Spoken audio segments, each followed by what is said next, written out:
ನಿಮ್ಮ ಮಗು ಇಂಗ್ಲೀಷ್ನಲ್ಲಿ ಸ್ಕಿಲ್ ಆಗಬೇಕಾ ಅಥವಾ ಇಂಗ್ಲೀಷ್ನಲ್ಲಿ ತುಂಬ ಒಳ್ಳೆ ಉನ್ನತ ಹಂತಕ್ಕೆ ಹೋಗ್ಬೇಕಾ? ಫಾರಿನ್ಗೆ ಹೋಗಿ ಅಲ್ಲಿ ಇಸ್ರೇಲ್ಗೆ ಹೋದರೆ ಇಸ್ರೇಲ್ ಭಾಷೆ, ಅಮೆರಿಕಕ್ಕೆ ಹೋದರೆ ಅಮೆರಿಕ ಭಾಷೆ ಬೇಗ ಬೇಗ ಕಲಿಬೇಕಾ?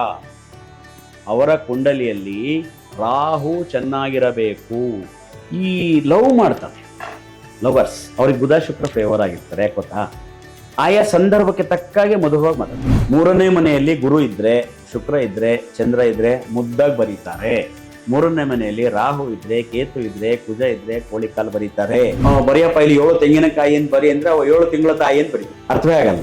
ತಲೆ ಕೂದಲಿನಿಂದ ಹಿಡಿದು ಹೆಬ್ಬೆಟ್ಟಿನ ಊರಿನವರೆಗೂ ಜ್ಯೋತಿಷ್ಯವೇ ಗ್ರಹಗಳ ಪ್ರಭಾವವೇ.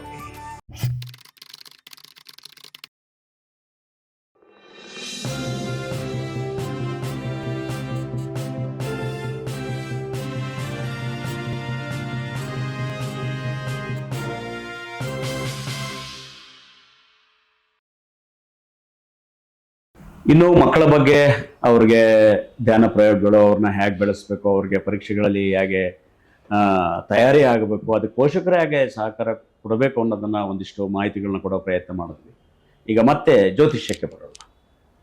ಜ್ಯೋತಿಷ್ಯದಲ್ಲಿ ನಮ್ಮ ಜೀವನ ಶೈಲಿಯೊಳಗೆ ಭಾಷಾ ಪ್ರಯೋಗಗಳು ತುಂಬ ಇದೆ. ಫಾರ್ ಎಕ್ಸಾಂಪಲ್ ನಿಮಗೆ ಉದಾಹರಣೆ ಕೊಡ್ತೀನಿ. ದೇವಸ್ಥಾನದ ಬಳಿ ಕೆಲಸ ಮಾಡುವ ಗೈಡ್ಗಳು ಶಾಲೆಗೆ ಹೋಗಿರಲ್ಲ, ಆದರೆ ಅವನು ಅದ್ಭುತವಾಗಿ ಇಂಗ್ಲೀಷ್ ಮಾತಾಡ್ತಾನೆ, ಯಾವುದೋ ಪರ್ಷಿಯನ್ ಮಾತಾಡ್ತಾನೆ, ಯಾವುದೋ ಕೆನಡಾ ಭಾಷೆಯಲ್ಲಿ ಹೇಳ್ತಾನೆ, ಹಿಂದಿಯಲ್ಲಿ ಮಾತಾಡ್ತಾನೆ, ಉರ್ದುವಿನಲ್ಲಿ ಮಾತಾಡ್ತಾನೆ. ಹೇಗೆ ಸಾಧ್ಯ? ಇಲ್ಲೂ ಕೂಡ ಗ್ರಹಗಳ ಪಾರುಪತ್ಯವೇ. ಇದು ಗೊತ್ತಿಲ್ಲ, ನಾವೇನು ಮಾಡ್ಕೊಳ್ತೀವಿ, ತಿಳ್ಕೊಳ್ತೀವಿ. ಅಸ್ಟ್ರಾಲಜಿ ಗೊತ್ತಿಲ್ಲದೆ ಇದ್ದವರೆಲ್ಲ ಏನು ತಿಳ್ಕೊತಾರೆ? ಅವ್ರವ್ರ ನಾಲೆಡ್ಜ್ ಅನ್ಕೊಂಡ್ಬಿಡ್ತಾರೆ. ಈ ಎಡದವರು ಅವ್ರವ್ರ ನಾಲೆಡ್ಜ್ ರೀ, ಅವರು ಫಾಸ್ಟ್ ಇರ್ತಾರೆ ರೀ, ಅವ್ರು ಹೆಂಗೋ ಬೆಳವಣಿಗೆ ರೀ. ಅಲ್ಲ, ಇಲ್ಲೂ ಕೂಡ ಗ್ರಹಗಳ ಪಾರುಪತ್ಯವೇ ಕೆಲಸ ಮಾಡುತ್ತದೆ. ಫಾರ್ ಎಕ್ಸಾಂಪಲ್ಲು, ಕೆಲವರು ಇರ್ತಾರೆ, ಕೆಲವರು ಭಾಷಿಗರ ಜೊತೆ 6 ತಿಂಗಳು ವರ್ಷ ಇರ್ತಾರೆ. ಏನು ಮಾಡಿದ್ರು ಇವ್ರ ಭಾಷೆ ಬಿಟ್ಟು ಅವ್ರ ಭಾಷೆ ಅವ್ರಿಗೆ ಬರೋದೇ ಇಲ್ಲ. ಫಾರ್ ಎಕ್ಸಾಂಪಲ್, ನಮ್ಮ ಕೆಳಗಡೆ ನಮ್ಮ ಈ ಫ್ಲಾಟಲ್ಲಿ ಕೆಲಸ ಮಾಡ್ತಕ್ಕಂಥ ಒಬ್ಬ ಸೆಕ್ಯೂರಿಟಿ ಅವರು 8 ವರ್ಷ ನಮ್ಮ ಜೊತೆ ಇರ್ತಾರೆ, ಕನ್ನಡನೇ ಕಲಿಯಲ್ಲ. ಅಂದರೆ ಅವರು ತಪ್ಪು, ಜಂಬ ಅವನಿಗೆ ನಮ್ಗೆ ಕಲಿಯೋಕೆ ಆಸೆ ಇಲ್ಲ ಅಂತಲ್ಲ, ಬರಲ್ಲ, ಅಲ್ಲಿ ಆ ಗ್ರಹ ಕೆಲಸ ಮಾಡ್ತಾ ಇಲ್ಲ, ಕೆಲವರು ಕಲ್ತು ಬಿಡ್ತಾರೆ ಬೇಗ. ನಮ್ಮ ಕನ್ನಡದ ನಿರ್ದೇಶಕರು ದಿನೇಶ್ ಬಾಬು ಹೌದು, 25-30 ವರ್ಷ ಇದ್ದಾರೆ, ಪ್ರಶಸ್ತಿ ಎಲ್ಲ ತಗೊಂಡಿದ್ದಾರೆ, ಒಳ್ಳೊಳ್ಳೆ ಸಿನಿಮಾನೂ ಮಾಡಿದ್ದಾರೆ. ಕನ್ನಡ ಅವರಿಗೆ ಒಂದು 10 ಶಬ್ದನೂ ಸರಿಯಾಗಿ ಮಾತಾಡಲಿ ಬರಲ್ಲ. ಗುರು ಅವ್ರ ಕುಂಡ್ಲಿಲಿ ಪವರ್ಫುಲ್ ಆಗಿರಲ್ಲ ಅಷ್ಟೇ. ಇಲ್ಲಿ ಏನಂದ್ರೆ, ಅದಕ್ಕೆ ಯಾಕೆ ನಿಮ್ಗೆ ಇದನ್ನ ಹೇಳಕ್ ಬಂದೆ ಅಂತಂದ್ರೆ, ಇದು ಕೂಡ ಗ್ರಹಗಳ ಕೆಲಸವೇ ಅನ್ನೋದು ನೆನಪಿರ್ಲಿ. ವಿದ್ಯಾರ್ಥಿಗಳಿಗೆ ಓದಿಸುವ ನಿಟ್ಟಿನಲ್ಲೂ ನಿಮಗಿದು ಕೆಲಸ ಮಾಡುತ್ತೆ. ನಿಮ್ಮ ಮಗು ಇಂಗ್ಲೀಷ್ನಲ್ಲಿ ಸ್ಕಿಲ್ ಆಗಬೇಕಾ ಅಥವಾ ಇಂಗ್ಲೀಷ್ನಲ್ಲಿ ತುಂಬ ಒಳ್ಳೆ ಉನ್ನತ ಹಂತಕ್ಕೆ ಹೋಗ್ಬೇಕಾ? ಫಾರಿನ್ಗೆ ಹೋಗಿ ಅಲ್ಲಿ ಇಸ್ರೇಲ್ಗೆ ಹೋದರೆ ಇಸ್ರೇಲ್ ಭಾಷೆ, ಅಮೆರಿಕಕ್ಕೆ ಹೋದರೆ ಅಮೆರಿಕ ಭಾಷೆ ಬೇಗ ಬೇಗ ಕಲಿಬೇಕಾ? ಅವರ ಕುಂಡಲಿಯಲ್ಲಿ ರಾಹು ಚೆನ್ನಾಗಿರಬೇಕು. ರಾಹು ವಿದೇಶ ಭಾಷೆಗಳಿಗೆಲ್ಲ ಅವನೇ ಕಾರಕ. ರಾಹು ಚೆನ್ನಾಗಿದ್ರೆ ಯಾವ ಅನ್ಯ ಭಾಷಿಗರ ಜೊತೆ 15 ಡೇಸ್ ಇದ್ರೆ ಸಾಕು, ಆ ಭಾಷೆ ಕಲ್ತ್ಬಿಡ್ತಾರೆ. ಹೇಗಿದೆ ನೋಡಿ ಪವರ್. ನಂದೇ ಉದಾಹರಣೆ ಕೊಡ್ತೀನಿ. ನನಗೆ 11ರಲ್ಲಿ ರಾಹು ಇದೆ. ಅದು ಯಾರ ಜೊತೆ ಇದೆ? ಗುರು ಜೊತೆ. ನಾನು ಬೇರೆ ದೇಶಗಳು, ದುಬೈ ಕಂಟ್ರಿಗೆಲ್ಲ ಹೋಗಿ ಅಲ್ಲಿ ಹಿಂದಿಲೂ ಮಾತಾಡ್ಬಿಡ್ತೀನಿ. ಅಲ್ಲಿಂದ ಬಂದ್ಮೇಲೆ ಮರ್ತೋಗ್ಬಿಡುತ್ತೆ, ಅಲ್ಲಿ ಮಾತ್ರ ಯೂಸ್ ಆಗುತ್ತೆ. ಅದು ಹೇಗದು? ಅಲ್ಲಿ 8 ದಿನ ಇದ್ರೆ 8 ದಿನ ಹಿಂದಿಯಲ್ಲಿ ಮಾತಾಡ್ಕೊಂಡು ಎಲ್ಲ ಮಾಡ್ಕೊಂಡು ಅಲ್ಲಿ ಕೆಲಸ ಎಲ್ಲ ಮುಗಿಸ್ಕೊಂಡ್ ಬರ್ತೀವಿ, ಮತ್ತೆ ಇಲ್ಲಿಗೆ ಬಂದ್ಮೇಲೆ ಮಾಡ್ತೀವಿ. ಅಂದರೆ ಅಲ್ಲಿ ಇರುವಾಗ ವಿದೇಶಕಾರಕ ರಾಹು ಪ್ರಭಾವಕಾರಿಯಾಗಿ ಕೆಲಸ ಮಾಡಿರ್ತಾನೆ. ಯಾರೋ ನಮ್ಮ ಹತ್ರ ಕನ್ಸಲ್ಟೇಷನ್ ಬರ್ತಾರೆ, ಅವರಿಗೆ ಇಂಗ್ಲೀಷ್ ಕನ್ನಡ ಬರೋದೇ ಇಲ್ಲ. ಇಂಗ್ಲೀಷಲ್ಲೇ ನಾನು ಅವ್ರಿಗೆ ಒನ್ ಅವರ್ ಹೇಳ್ಬಿಡ್ತೀನಿ. ನಾನು ಪ್ರಿಡಿಕ್ಷನ್ ಎಲ್ಲ ಇಂಗ್ಲೀಷಲ್ಲಿ ಹೇಳ್ತೀನಿ. ನಾನು SLC ಮೇಲೆ ಓದಿಲ್ಲ, ನನಗೆ ಇಂಗ್ಲೀಷ್ ಭಾಷಾ ಜ್ಞಾನ ಅಷ್ಟಿಲ್ಲ. ಬಟ್ ಆ ಸಂದರ್ಭಕ್ಕೆ ಬಂದ್ಬಿಡತ್ತೆ, ಬಿಕಾಸ್ ಆಫ್ ಗುರು ಜೊತೆ ರಾಹು. ಹೇಗೆ ಬಂತು? ನಾನು how to learn 60 days in English ಅಂತ ಕಲ್ತಿದ್ದೀನಿ? ಇಲ್ಲ, ಆ ಸಂದರ್ಭಕ್ಕೆ ಒದಗಿ ಬಿಡುತ್ತದೆ ಗ್ರಹ ಬಲ ಇದ್ದರೆ. ರವಿಯಿಂದ ಕೇತುವರೆಗೆ 9 ಗ್ರಹಗಳಿವೆ. ಒಂದೊಂದು ಎರಡು ಗ್ರಹಗಳು ಒಂದೊಂದು ಭಾಷೆಯನ್ನು ಪ್ರತಿನಿಧಿಸ್ತವೆ. ಫಾರ್ ಎಕ್ಸಾಂಪಲ್, ರವಿ ಚಂದ್ರ ಎಲ್ಲಾ ಭಾಷೆಗಳಿಗೂ ಅಧ್ಯಯನಕ್ಕೂ ಇವರು ಕಾರಕ. ರವಿ ಈ ಭಾಷೆಗೆ, ಚಂದ್ರ ಈ ಭಾಷೆಗೆ. ಆದರೆ ಚಂದ್ರ ಮಕ್ಕಳ ಭಾಷೆಗೆ ಒಂದು ಸ್ವಲ್ಪ ಮಕ್ಕಳ ಭಾಷೆ ಅಂದರೆ ನೀವು ನೋಡಿರ್ಬೋದು, ಎಸ್ ಜಾನಕಿ, ಬಿ ಆರ್ ಛಾಯಾ. 10 ವರ್ಷದ ಮಗು ಥರ ಆಡ್ತಾರ್ರಿ ಅವ್ರು ದೊಡ್ಡವ್ರೆ. ಎಷ್ಟೋ ಮಕ್ಕಳಿಗೆ ಎಸ್ ಜಾನಕಿ ಆಡಿದಾರಲ್ಲ. ಚಂದ್ರ ಚೆನ್ನಾಗಿದ್ರೆ ಮಕ್ಕಳ ತರ ಹಾಡಬಹುದು. ರವಿ ಚೆನ್ನಾಗಿದ್ರೆ ಸುಮಧುರ ಧ್ವನಿಯವರು ಗಂಡಸಿನಂತೆ ಹಾಡಬಹುದು. ವಿಜಯಶ್ರೀ ಕಾರ್ ಕಾರ್ ಕಾರ್ ಎಲ್ರಡಿ ಕಾರ್. ಈ ಭಾಷೆ ಮತ್ತೆ ಧ್ವನಿ ಪ್ರಯೋಗ ಗ್ರಹಗಳಲ್ಲಿ ಕೂಡ ಇದೆ. ನೆಕ್ಸ್ಟ್ ಗುರು. ಗುರು ಯಾವ ಭಾಷೆಗೆ ಕಾರಕ? ಅವರವರ ಮಾತೃಭಾಷೆಗೆ ಗುರು ಕಾರಕ. ಮರಾಠಿಯಲ್ಲಿ ಒಂದು ಮಗು ಹುಟ್ಟಿದ್ಯಾ, ಅವರ ಮರಾಠಿ ಭಾಷೆಯಲ್ಲಿ ಅದು ಸ್ಕಿಲ್, ಗುರು ಚೆನ್ನಾಗಿದ್ರೆ. ಇನ್ಯಾವುದೋ ಹಿಂದಿ ಭಾಷೆಯಲ್ಲಿ ಸ್ಕಿಲ್. ಕನ್ನಡದಲ್ಲಿ ಹುಟ್ಟಿದ ಮಗುವಿಗೆ ಗುರು ಪ್ರಾಬಲ್ಯ ಆಗಿದೆಯಾ, ಕನ್ನಡದ ಸ್ಕಿಲ್. ಅವರವರ ಮಾತೃಭಾಷೆಗೆ ಗುರು ಕಾರಕ. ಸಂಸ್ಕೃತ ಅಧ್ಯಯನ, ಹಳಗನ್ನಡ, ಇವಕ್ಕೆಲ್ಲವಕ್ಕೂ ಗುರು ಚೆನ್ನಾಗಿದೆ. ಅದ್ಭುತವಾಗಿ ಪ್ರೊನೌನ್ಸಿಯೇಷನ್ ಇಟ್ಕೊಂಡು ಮಾತಾಡ್ತಾರೆ. ಅಲ್ಪ ಪ್ರಾಣ ಮಹಾಪ್ರಾಣಗಳನ್ನ ಅದ್ಭುತವಾಗಿ ಉಚ್ಚಾರಣೆ ಮಾಡ್ತಾರೆ ಗುರು ಚೆನ್ನಾಗಿದ್ರೆ. ಆಗ್ಲಿಂದನೇ ಹೇಳ್ಕೊಂಬಂದೆ, ಗುರು ಚೆನ್ನಾಗಿದ್ದವರು ಲೆಕ್ಚರರ್, ಅವರು ಪ್ರೊಫೆಸರ್. ಗುರು ಕನ್ನಡ ಭಾಷೆ. ಹೇಗೇನು ಬುಧ ಶುಕ್ರ ಈ ಫ್ಯಾಷನ್ ಆಗಿ ಮಾತಾಡ್ತಾರೆ ಕೆಲವರು, ನೋಡಿರ್ಬೋದು. ಕನ್ನಡಕ್ಕೆ ಒಂದು ಫ್ಯಾಷನ್ ಮಾತಾಡ್ಬೇಕಾದ್ರೆ ಕನ್ನಡಕ್ಕೆ ಒಂದು ಸ್ಟೈಲ್ ತುಂಬ್ತಾರೆ, ಇಂಗ್ಲಿಷ್ ಮಾತಾಡ್ಬೇಕಾದ್ರೆ ಒಂದು ಸ್ಟೈಲ್ ತುಂಬ್ತಾರೆ, ಹಿಂದಿ ಮಾತಾಡ್ಬೇಕಾದ್ರೆ ಒಂದು ಸ್ಟೈಲ್. ಈಗ ಇಂಗ್ಲಿಷ್ ಹೇಗಪ್ಪ, how are you fine going ನಾ, how are you fine going ನಾ, ಯಾವಾಗ ಅಂತ ಅದಕ್ಕೊಂದು ಸ್ಟೈಲ್ ಹಾಕ್ತಾರೆ. ಅದಕ್ಕೆ ಬುಧ ಶುಕ್ರ ಅಂದ್ರೆ ಇರುವ ಭಾಷೆಯನ್ನ ಕಲರ್ಫುಲ್ ಮಾಡೋದು ಬುಧ ಮತ್ತೆ ಶುಕ್ರ. ಇಲ್ಲಿದ್ರೆ ಕಲರ್ಲೆಸ್ ಮಾಡೋದು, ಇಲ್ಲಿದ್ರೆ ಕಲರ್ಲೆಸ್ ಮಾಡೋದು. ಯಥಾತಥಂ. ಅಲ್ಲಲ್ಲ, ಇಂಗ್ಲಿಷ್ನ ಕನ್ನಡ ತರ ಮಾತಾಡೋದು. ಹೌದು. ಬುಧ ಶುಕ್ರ ಚೆನ್ನಾಗಿದ್ರೆ ಫ್ಯಾಷನೇಟ್, ಅದ್ಭುತವಾದ ನಿರೂಪಣೆ ಮಾಡೋದು ಬೇರೆದೇ ಶೈಲಿಯಲ್ಲಿ. ನೀವು ನೋಡ್ತಾ ಇದ್ದೀರಾ ಯೂಟ್ಯೂಬಲ್ಲಿ ಆ ನಿರೂಪಣೆ ಬ್ಯಾಕ್ಗ್ರೌಂಡ್ ಮಾಡ್ತಾರೆ, ಒಬ್ಬೊಬ್ರದ್ದು ಒಂದೊಂದು ಶೈಲಿ ಇದೆ. ನಾವು ನೋಡ್ತಾ ಇರ್ತೀವಿ. ಬಂಧುಗಳೇ ಅಂತ ಒಬ್ಬರು ಶುರು ಮಾಡ್ತಾರೆ, ನಮ್ಮ ಬಿ ಗಣಪತಿ ಅವರು ಒಂಥರ ಶುರು ಮಾಡ್ತಾರೆ. This attraction. ಇರುವ ಭಾಷೆಯನ್ನೇ ಟ್ವಿಸ್ಟ್ ಮಾಡಿ ಜನಕ್ಕೆ ರಂಜನೀಯ ಮಾಡಿಕೊಳ್ಳುವುದು ಬುಧ ಶುಕ್ರ. ಅದಕ್ಕೆ ಬುಧ ಶುಕ್ರ ಸಾಮಾನ್ಯವಾಗಿ ಚೆನ್ನಾಗಿದ್ದವ್ರು ಹೀರೋ ಹೀರೋಯಿನ್ ಆಗಿರ್ತಾರೆ ಅಥವಾ ಕಲಾ ಪ್ರಪಂಚದಲ್ಲಿ ಇರ್ತಾರೆ. ಯಾಕೆ ಅಂದ್ರೆ ಅವ್ರ ಪಾತ್ರಗಳನ್ನ ಮಾಡುವಾಗ ಯಾವ ಪಾತ್ರಕ್ಕೆ ಯಾವ ರೀತಿ ಬೇಕೋ ಅದೇ ರೀತಿ ಡಬ್ಬಿಂಗ್ ಮಾಡಬಲ್ಲರು ಅಂತ. 50 ವರ್ಷ 70 ವರ್ಷದ ಪಾತ್ರ ಮಾಡಿರ್ತಾರೆ, ಮುದುಕನ್ ತರ ಡಬ್ ಮಾಡಬಲ್ಲರು. ಡಬ್ಬಿಂಗ್ ಆರ್ಟಿಸ್ಟ್ ಅಂತ ಇರ್ತಾರೆ ನಮ್ಮ ಸಿನಿಮಾ ಫೀಲ್ಡ್ ಅಲ್ಲಿ. ಅವ್ರಿಗೆ ಬುಧ ಶುಕ್ರ ಚೆನ್ನಾಗಿರುತ್ತೆ. ಯಾವ ಪಾತ್ರಕ್ಕೆ ಆ ಪಾತ್ರ ತರ ಮಾತಾಡ್ತಾರೆ ಸರ್. ಅವ್ರಿಗೆ 30 ವರ್ಷ 80 ವರ್ಷ ತರ ಮಾತಾಡ್ತಾರೆ, ಮಗು ತರ ಮಾತಾಡ್ತಾರೆ. ಅದ್ಭುತವಾದ ಕಲೆ. ಹೆಂಗ್ ನೋಡಿ ಆ ಗ್ರಹಗಳ ಲೀಲೆ, ಗ್ರಹಗಳ ಆಟ ಆಶ್ಚರ್ಯ ಅನಿಸ್ಬಿಡುತ್ತೆ ಒಂದೊಂದು. ಅದು ಅಧ್ಯಯನ ಮಾಡಿದಾಗ ಮಾತ್ರ ಗೊತ್ತಾಗುತ್ತೆ. ಅದಕ್ಕೆ ಬುಧ ಸಾಹಿತ್ಯಕ್ಕೆ ಬರ್ತಾನೆ, ವಿನೋದಕ್ಕೆ ಬರ್ತಾನೆ, ಹಾಸ್ಯಕ್ಕೆ ಬರ್ತಾನೆ, ಭಾಷೆಯ ಬದಲಾವಣೆಗೆ ಬರ್ತಾನೆ. ಯಾವ ಭಾಷೆಯನ್ನು ಫ್ಯಾಷನ್ ಮಾಡೋಕ್ಕೆ ಬುಧ ಸೆಟ್ ಆಗುತ್ತೆ.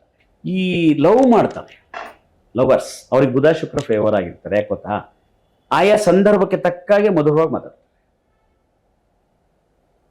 ಹುಡುಗಿನ ಹುಡುಗ ಮಧುರವಾಗಿ ಮಾತಾಡಿ ಅವನು ವಶೀಕರಣ ಮಾಡ್ಕೊಂಡ್ಬಿಡ್ಬೋದು, ಹುಡುಗನ್ನ ವಶೀಕರಣ ಮಾಡ್ಕೋಬೋದು. ಬುಧ ಶುಕ್ರ ಚೆನ್ನಾಗಿದ್ರೆ ಲವರ್ಸ್ ಚೆನ್ನಾಗಿ ಮಾತುಗಳ ಮೂಲಕನೇ ಅಟ್ರಾಕ್ಟ್. ದೆನ್ ರಾಹು ಶನಿ ವಿದೇಶಿ ಭಾಷಾಕಾರಕರು. ರಾಹು ವಿದೇಶದ ಎಲ್ಲಾ ರೀತಿಯ ಭಾಷೆಗಳಿಗೆ ಕಾರಕ. ಶನಿ ಕೆಳವರ್ಗದ ವಿದೇಶಿ ಭಾಷೆ, ತುಂಬಾ ನೆಲದ ಹಂತದಲ್ಲಿ ಜೀವಿಸುವ ಬದುಕಿರುವ ಭಾಷೆ. ಕುಗ್ರಾಮದಲ್ಲಿ ಏನು ಭಾಷೆ ಮಾತಾಡ್ತಾರೆ ಆಯಾ ಭಾಷೆಯವರು. ಗಮನಿಸಿ, 2 ಥರ ಭಾಷೆ ಇದೆ. ಫಾರಿನ್ ಅನ್ಕೊಂಡೆ ಸ್ಟ್ಯಾಂಡರ್ಡ್ ಇಲ್ಲ. ತೆಲುಗು ಅದರಲ್ಲಿ 2 ಥರ ಇರುತ್ತೆ, class and mass. Tamil class ಆಗಿರುತ್ತೆ, ಮಾಸ್. ಈ ಮಾಸ್ ಥರ ಇರುತ್ತಲ್ಲ ಅದಕ್ಕೆ ಶನಿ, ಕ್ಲಾಸ್ ಥರ ಇರೋದಕ್ಕೆ ರಾಹು. ಎಂಥ ಡಿಫ್ರೆನ್ಸ್ ಅದು. ಮಾತಾಡ್ತಾರಲ್ಲ ಶನಿ, ಡಿಸೆಂಟ್ ಮಾತು ರಾಹು. ಎಷ್ಟು ವ್ಯತ್ಯಾಸಗಳು ಬರುತ್ತೆ. ತುಂಬ ಏನಂತಾರೆ, ಮಾಸ್ ಥರ ಹೆಂಗ್ ಬೇಕಂಗೆ ಅರ್ಥ ಆಗೋ ಥರ.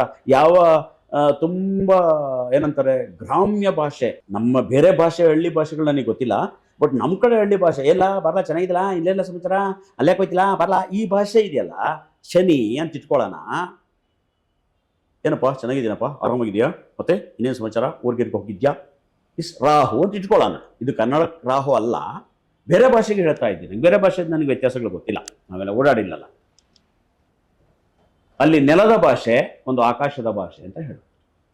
ಆಕಾಶದ ಭಾಷೆ ರಾಹು, ನೆಲದ ಭಾಷೆ ಶನಿ. ಯಾಕೆಂದ್ರೆ ಶನಿಗೆ ಕೆಳವರ್ಗದವರನ್ನ, ಕೂಲಿ ಕಾರ್ಮಿಕರನ್ನ ಕಂಡರೆ ಕಾರಕ, ಪ್ರೀತಿಕಾರಕ ಶನಿ. ಕೆಳವರ್ಗದವರು, ಬೀದಿ ಗುಡಿಸುವವರು, ಕೂಲಿ ಕಾರ್ಮಿಕರು, ಮೂಟೆ ಹೊರುವವರು, ಇವರಿಗೆಲ್ಲರಿಗೂ ಕಾರಕ. ಅವ್ರನ್ನ ಬಹಳ ಪ್ರೀತಿಯಿಂದ ನೋಡ್ಕೊತಾರೆ. ಅವರ ಲ್ಯಾಂಗ್ವೇಜ್ ಶನಿ. ರಾಹು ಕ್ಲಾಸು, ದೇಶ ವಿದೇಶ, ಕೂಲಿಂಗ್ ಗ್ಲಾಸು, ಪರ್ಫ್ಯೂಮು, ಆ ಸೂಟ್ ಕೇಸು, ಆ ಇದು ಫ್ಲೈಟು, ರಾಹು ಅವ್ರ ಲ್ಯಾಂಗ್ವೇಜ್. ಇನ್ನು ಕೇತು ಸಂಸ್ಕೃತ ಅಧ್ಯಯನ, ವೇದ, ಪುರಾಣ ಈ ರೀತಿ ಭಾಷೆಗಳಿಗೆ, ಮಂತ್ರಗಳಿಗೆ ಕೇತುಕಾರಕ. ಕೇತುಗೆ ಒಂದು ನಿರ್ದಿಷ್ಟ ಲ್ಯಾಂಗ್ವೇಜ್ ಅಂತಿಲ್ಲ.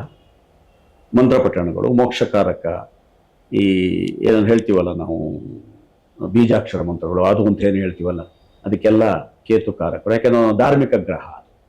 ನೋಡಿ, ಭಾಷೆಗಳಿಗೆ ಗ್ರಹಗಳು ಹೇಗೆ ಅನ್ವಯವಾಗಿದೆ ಮಾಹಿತಿ ನಿಮಗೆ ಗೊತ್ತಿರಲಿ.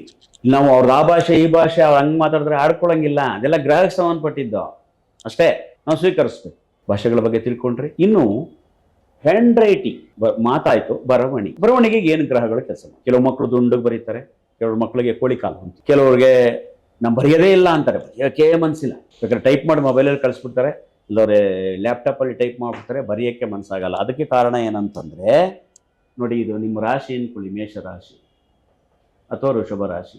ಇಲ್ಲಿಂದ 3ನೇ ರಾಶಿ ಅಥವಾ 3ನೇ ಲಗ್ನ, ಈ ಮನೆ ಶುಭಗ್ರಹದ ಮನೆಯಾಗಿರಬೇಕು ಅಥವಾ ಅಲ್ಲಿ ಶುಭಗ್ರಹವಿರಬೇಕು.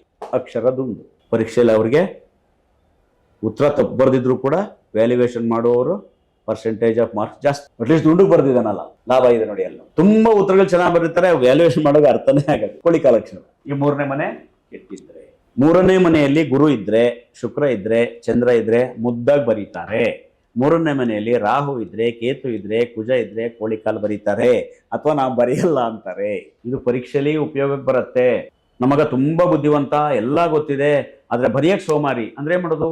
ಸಾಮಾನ್ಯ ಚೀಟಿ ಬರೆಯಲ್ಲ. ಅಕಸ್ಮಾತ್ 3ನೇ ಮೇಲೆ ಪಾಪಗ್ರಹ ಇರೋರಿಗೆ ಏನಾರ ಕೊಟ್ಬಿಟ್ಟು ಬರೆಯಪ್ಪ ಇಲ್ಲಿ 7 ತೆಂಗಿನಕಾಯಿ ಏನ್ ಬರಿ ಅಂದ್ರೆ 7 ತಿಂಗಳ ತಾಯಿ ಏನ್ ಬರೀ, ಅರ್ಥವೇ ಆಗಲ್ಲ. 7 ತೆಂಗಿನಕಾಯಿ 7 ತಿಂಗಳ ತಾಯಿ ಆದ್ರೆ ಏನ್ ಮಾಡೋದು? ಅವ್ರಿಗೆ ಹಂಗೆ ಬರೆಯಕ್ಕೆ ಬರೋದು. ಅಂದ್ರೆ ಅರ್ಥ ಏನು ಅಂದ್ರೆ, ತಪ್ಪು ಬರೆಯೋದು ಕೂಡ 3ನೇ ಮೇಲೆ ಪಾಪಗ್ರಹ ಇದ್ರೆ ತಪ್ಪು ಬರೀ, ಓದೋಕ್ಕಾಗಲ್ಲ ಅವ್ರ ಕನ್ನಡ. ಅಲ್ಪಪ್ರಾಣ, ಮಹಾಪ್ರಾಣ, ಕಾಗುಣಿತ, ಇಳಿಗಳು, ಒತ್ತುಗಳು, ಕೊಂಬುಗಳು ಯಾವುದೂ ಇರಲ್ಲ, ಸುಮ್ಮನೆ ಬರ್ಕೊಂಡು ಪರೀಕ್ಷೆಯಲ್ಲಿ ಅದರಿಂದನೇ ಒಂದ್ಸರಿ ಎಷ್ಟೋ ಸರಿ ಮಾರ್ಕ್ಸ್ ಹೋಗುದು. ಆವಾಗ ನಾವೇನು ಮಾಡಬೇಕು? ವಿದ್ಯಾರ್ಥಿಗಳ 3ನೇ ಮನೆಯಲ್ಲಿ ಪಾಪಗ್ರಹವಿದ್ದರೆ ಆ ಗ್ರಹಕ್ಕೆ ಸಂಬಂಧಪಟ್ಟಂಥ ಪೂಜೆ ಪುನಸ್ಕಾರಗಳನ್ನು ಮಾಡಿಕೊಂಡರೆ, ಒಂದು ಸ್ವಲ್ಪ ಅವರಲ್ಲಿ ಕನ್ನಡ ಬರೆಸುವ ಅಭ್ಯಾಸವನ್ನು ಮಾಡಿಕೊಂಡರೆ, ಪ್ರತಿದಿನ ಬರೆಸೋ ಶುರು ಮಾಡಿ ಸ್ವಲ್ಪ ಬರವಣಿಗೆನ ಮಾಡ್ಕೋಬೋದು. ಈ ಯಾವುದೇ ತಾಗಲಿ ಅಭ್ಯಾಸ ಮಾಡ್ತಾ ಬರುತ್ತೆ. ನಾನು ಬರೆಯೋದೇ ಇಲ್ಲ ಅಂದರೆ ಬರಲ್ಲ. ಈಗ ನಮಗೂ ಗಣಪತಿಯವ್ರಿಗೂ ಬರೆಯೋದೇ ಒಂದು ಕೆಲಸ, ಬರೆಯೋದೇ ಬದುಕು ಅಂದ್ಕೊಳ್ಳಿ, ಅದೇ ಹೊಟ್ಟೆಪಾಡು. ಬರೆದೇ ಇದ್ರೆ ಆಗೋದೇ ಇಲ್ಲ ನಮ್ಮ ಕೆಲಸ. ನಮ್ದು ಅಕ್ಷರ ಯಾವಾಗಲೂ ಚೆನ್ನಾಗಿದೆ. ಇಲ್ಲ, ನಾನು ಯಾವಾಗಲೂ 6 ತಿಂಗಳಿಗೆ ಒಂದ್ಸರಿ ಬರಿತೀನಿ, ವರ್ಷಕ್ಕೊಂದ್ಸರಿ ಬರಿತೀನಿ ಅಂದರೆ ಬರೆಯೋಕ್ಕೆ. ಅದು ಕೂಡ ಗ್ರಹಗಳಿಗೆ ಸಂಬಂಧಪಟ್ಟಿದ್ದೇ ಕೂಡ, ಬರವಣಿಗೆ ಕೂಡ. ಅದಕ್ಕೆ ನಾನು ಹೇಳ್ತೀನಿ, ಜ್ಯೋತಿಷ್ಯದಲ್ಲಿ ತಲೆ ಕೂದಲಿನಿಂದ ಹಿಡಿದು ಹೆಬ್ಬೆಟ್ಟಿನ ಉಗುರಿನವರೆಗೂ ಜ್ಯೋತಿಷ್ಯವೇ ಗ್ರಹಗಳ ಪ್ರಭಾವವೇ. ಆ ಡಿವಿಷನ್ ಬರಲ್ಲ, ಈ ಡಿವಿಷನ್ ಜ್ಯೋತಿಷಕ್ಕೆ ಬರಲ್ಲ, ಇಲ್ಲವೇ ಇಲ್ಲ. ಅವ್ರೇನು ಇಷ್ಟಪಡ್ತಾರೆ, ಏನು ಲೈಕ್ ಮಾಡ್ತಾರೆ, ಹೇಗೆ ಬರೀತಾರೆ, ಹೇಗೆ ಓದ್ತಾರೆ, ಯಾಕೆ 20 ವರ್ಷಕ್ಕೆ ಕನ್ನಡಕ ಬಂತು, ಯಾಕೆ 15 ವರ್ಷಕ್ಕೆ ಕನ್ನಡಕ ಬಂತು, 79 ವರ್ಷ ಆದರೂ ಯಾಕೆ ಕನ್ನಡಕ ಹಾಕಿ, ಇವೆಲ್ಲವೂ ಜ್ಯೋತಿಷದಲ್ಲಿ. ಅದರೊಳಗೆ ಈ ವೃತ್ತಿ ಮತ್ತು ಒಂದು ಶಿಕ್ಷಣ ಅನ್ನೋದು ಪ್ರಮುಖವಾದ ಭಾಗ. ವ್ಯಕ್ತಿಯ ಔನ್ನತ್ಯ ಮತ್ತು ಕೆಳಹಂತವನ್ನು ತೋರಿಸುವಂಥ ಸೂಚಿತ ವಿಭಾಗಗಳು ಶೈಕ್ಷಣಿಕ ಮತ್ತು ವೃತ್ತಿ.